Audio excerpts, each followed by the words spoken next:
Warahmatullahi ta'ala wa barakatuh. On se retrouve aujourd'hui dans l'étude d'un cas pratique d'audit comptable.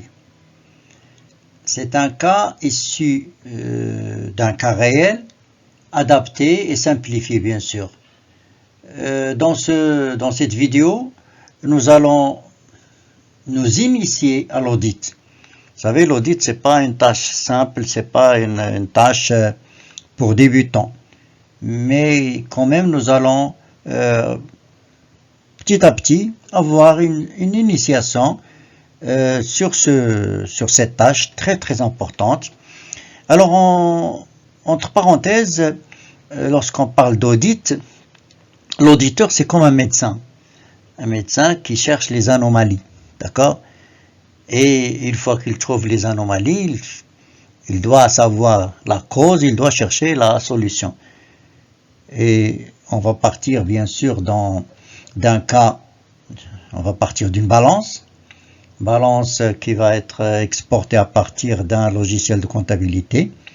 Et nous allons supposer que dans ce cas, nous allons un mauvais comptable qui n'a pas fait son travail comme il faut.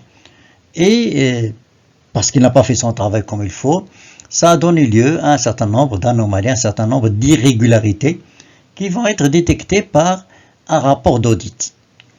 Donc c'est ça grosso modo la composition de cette vidéo. Et bien sûr, on va détecter les erreurs. Vous allez voir que ce sont des erreurs flagrantes quand même. Et nous allons voir aussi comment on va les corriger à travers la comptabilité. En passant les écritures nécessaires, bien sûr. On va avoir 4 axes principaux. Alors, dans un premier lieu, nous allons voir quels sont les objectifs de cette vidéo. Dans un second passage, le solde des comptes. Vous savez, les comptes n'ont pas la même nature de solde débiteur, solde créditeur. Donc, il faut connaître quels sont les comptes qui ont obligatoirement solde débiteur au nul, créditeur au nul, ou parfois ils peuvent avoir un solde débiteur ou un solde créditeur, parce qu'on peut avoir des cas particuliers. Et en troisième lieu, nous allons étudier une balance réelle, une balance pratique. Et à partir de cette étude de cette balance, nous allons voir quel a été le rapport fourni par l'auditeur. C'est l'auditeur qui va déterminer quelles ont été les causes de ce travail, les causes de cette balance mal présentée. Et dans un dernier lieu, nous allons voir comment on va rectifier et corriger les erreurs en passant les écritures comptables nécessaires.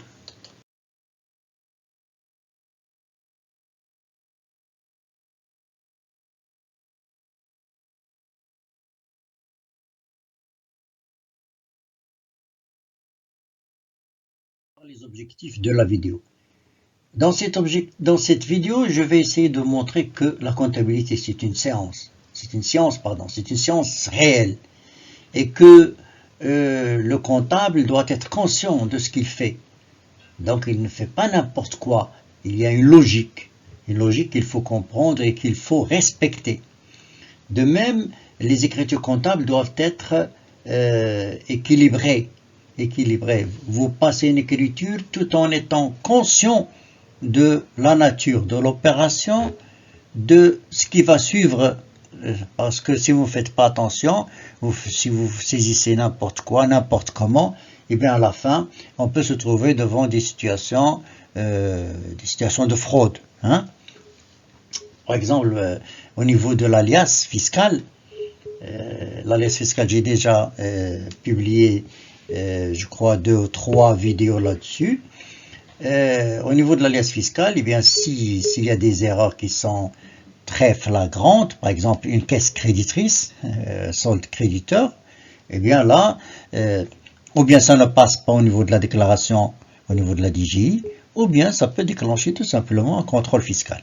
Et un contrôle fiscal, ça veut dire une inspection, ça veut dire des pénalités, etc.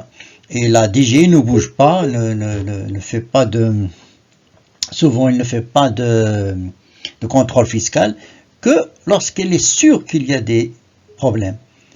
C'est pour ça que, mais une fois qu'il y a des problèmes, eh bien, la DGI va vous contacter, va vous envoyer un document, une correspondance, comme quoi, telle date à telle date, préparez les documents nécessaires, etc.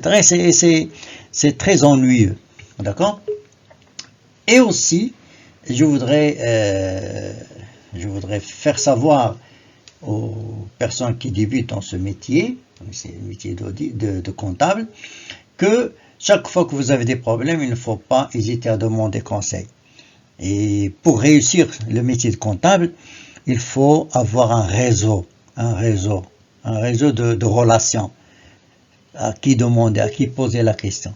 Il est impossible, surtout au début, de travailler indépendamment des autres. C'est-à-dire ne pas avoir entre guillemets des conseillers. Donc n'hésitez pas à poser des questions là où vous avez des doutes, parce que peut-être il y a une nouvelle loi, peut-être il y a un nouveau changement, etc. Et n'hésitez pas de vous documenter, surtout au niveau fiscal. Vous savez que la fiscalité, elle bouge tout le temps, il y a de nouvelles lois, de nouvelles procédures, etc. En comptabilité, nous avons 5 classes. Et chaque classe, il est composé de comptes pour lesquels il y a un solde bien précis, soit débiteur, soit créditeur. Ainsi, les classes 2, 3, 5 et 6, ce sont des classes qui ont un solde débiteur ou nul. On ne peut jamais avoir un solde créditeur là, pour ces comptes-là. De même, on peut avoir un solde débiteur parfois même au niveau de la classe 2. Par exemple, les amortissements. Donc les amortissements, compte d'amortissement, il est accrédité alors qu'il fait partie de la classe 2. Par exemple, la banque. La banque, lorsqu'il est créditeur, lorsque le solde est créditeur, lorsque nous avons des dettes envers la banque, eh bien on va utiliser un compte de la classe 5 et qui a un solde créditeur. Les provisions aussi. Les provisions aussi, c'est par exemple si vous avez c'est la classe 3, alors que le solde il est créditeur ou nul. Pour les soldes qui sont obligatoirement créditeurs ou nuls, eh bien vous avez la classe 1 et la classe 4. Donc, il faut bien maîtriser ces différents soldes parce qu'au niveau de la balance, nous allons voir tout à l'heure dans le cas pratique, que pour chaque compte, vous devez savoir qu'il doit être normalement le solde. S'il s'agit d'un compte, par exemple, qui fait partie de la classe 2 et qui a un solde créditeur, alors que normalement il doit avoir un solde débiteur, eh bien ça veut dire qu'il y a une erreur, c'est pas normal. Sauf bien sûr pour les amortissements.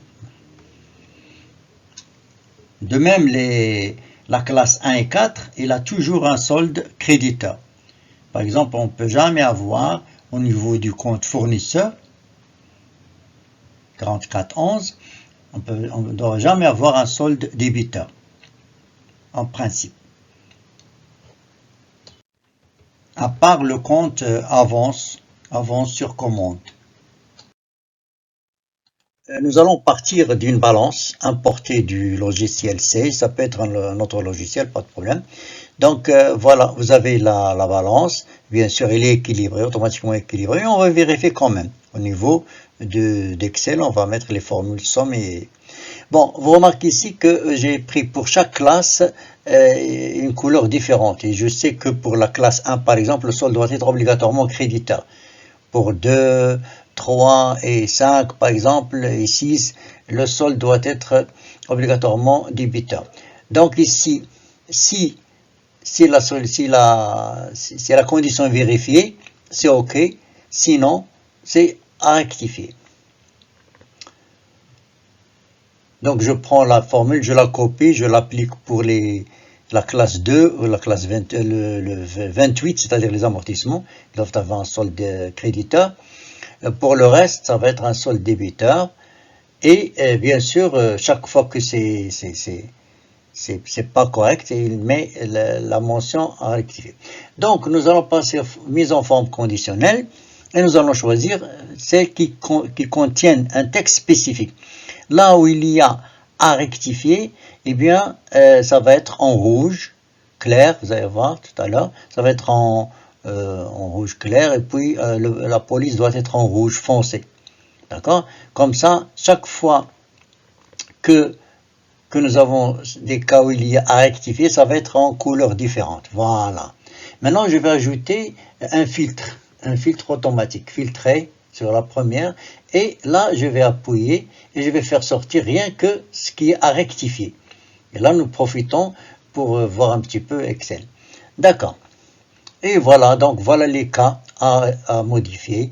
Vous avez un solde créditeur de client, ce qui n'est pas normal.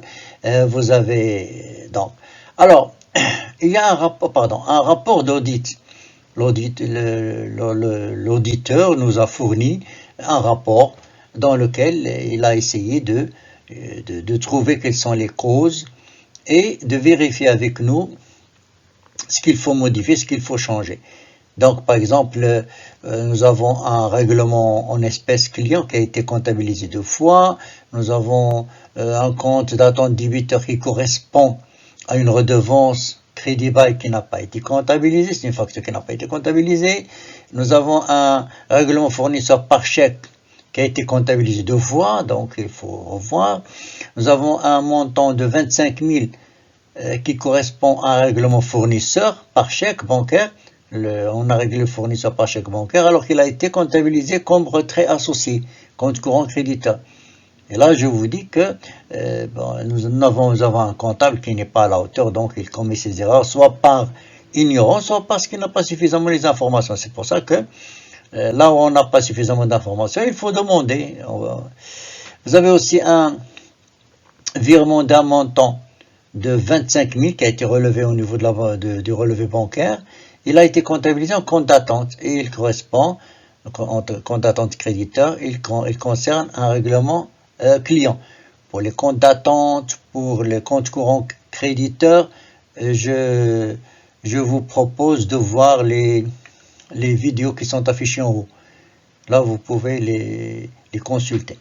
Bien, il y a un dépôt en banque qui est de 20 000 qui n'a pas été comptabilisé dans la caisse. Donc ça met en relation les virements de fonds. Là aussi, il y avait déjà une vidéo là-dessus, donc vous l'avez en haut. Vous avez un montant global de factures fournisseurs, factures d'achat, de 400 000 à crédit et qui ont été comptabilisés en banque. C'est-à-dire, ils ont été comptabilisés comme étant réglés en banque, réglés par la banque. Alors que non, ce sont des factures qui sont à crédit. Et on a trouvé aussi que le solde banque débiteur de 5070 doit être imputé au compte créditeur. C'est-à-dire que ce montant dans le compte banque débiteur qui a figuré au crédit du compte banque débiteur doit être réorienté vers le compte banque créditeur. Bien. Et enfin, vous avez des factures de vente de marchandises d'un montant de 137 000 dirhams qui ont été réglées en espèces et qui n'ont pas été comptabilisées. Alors ces factures, là je n'ouvre pas la parenthèse fiscale, c'est que les règlements en espèces ne doivent pas dépasser 5 000, etc. Donc on suppose ici qu'il s'agit d'un certain nombre de factures qui ont respecté l'aspect fiscal de la chose. Bien. Voilà, donc ce rapport, cet extrait de rapport, nous montre qu'ils ont été les erreurs commises et nous verrons tout à l'heure comment on peut les corriger.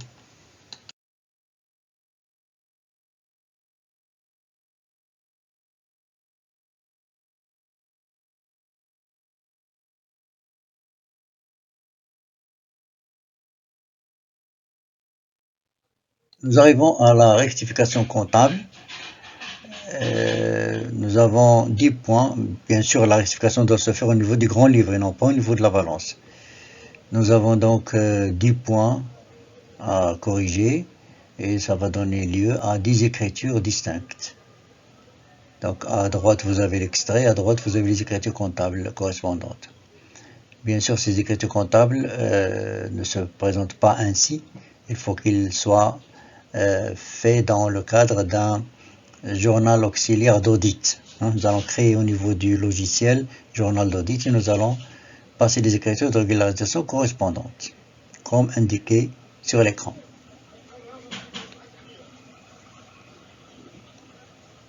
Et ce qui va nous donner, nous allons réexporter la balance si vous voulez, et voilà ce que ça va nous donner. Donc maintenant nous allons vérifier, faire sortir rien que les éléments à rectifier. Et nous constatons qu'il reste encore les provisions et les banques soldes créditeurs. Or, provision c'est la classe 3, mais il doit avoir un solde créditeur. Donc nous allons rectifier la formule de manière à ce que le solde créditeur soit supérieur ou égal à 0, c'est OK. Voilà. Même chose pour le solde de la banque, solde banque créditeur. Ainsi, nous allons avoir une nouvelle balance, tout équilibré, clean. Les totaux sont équilibrés, que ce soit au niveau des soldes débit crédit ou au niveau débit crédit. Et on rappelle encore une deuxième fois qu'on ne doit pas rectifier au niveau de la balance. On doit rectifier au niveau du grand livre, au niveau du logiciel. Après avoir créé le journal d'audit. Ça, c'est ce que je propose, moi. Donc, et ensuite, on fait la réexportation pour avoir la balance rectifiée.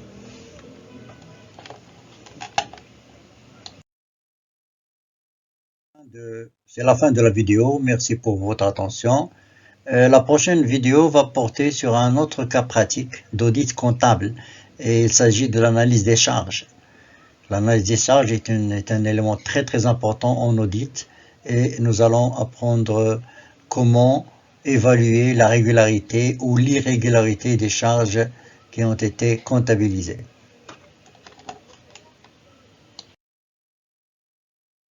Merci beaucoup pour votre attention, pour vos encouragements.